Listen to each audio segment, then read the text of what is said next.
Hi guys, අද කතා කරන්න ආවේ hard disk එකේ SSD card එකේ වෙනස දැනගන්න. කොහොමද කට්ටිය කියන වගේ SSD card එකයි ගොඩක් ස්පීඩ් hard disk එකට වැඩිය ඒක පොඩ්ඩක් ටෙස්ට් කරන්න ආවේ. එහෙනම් වැඩි කතා නැතුව ඔය වීඩියෝ එකට යමු.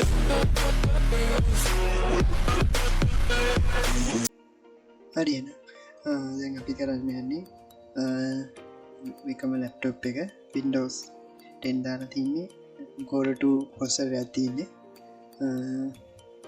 එකකට hard disk එකක් දාලා තින්නේ එකකට SATA hard disk එක දාලා තින්නේ SATA cable ගහලා තින්නේ අපි ටෙස්ට් කරලා බලමු ඒ කියන්නේ මැෂින් දෙකම on එකේ තියෙන්නේ ඔයගොල්ලන්ට පේනවා ඇති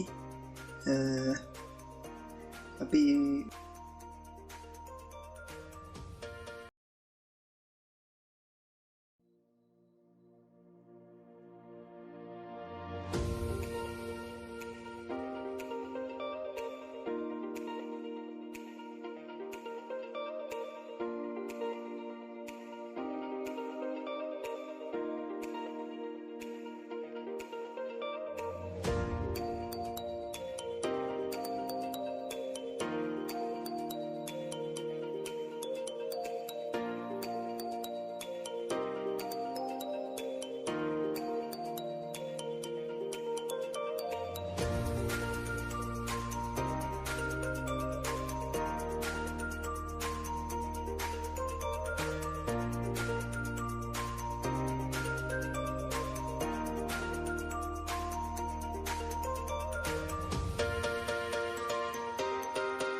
දැන් ඔයගොල්ලෝ දකින්නදී SATA hard disk එකේ hard disk එකේ වෙනස ලොකු time gap එකක් තියෙනවා. දැන් ඔයගොල්ලෝ දවසේ දිනදා වැඩ කරනකොට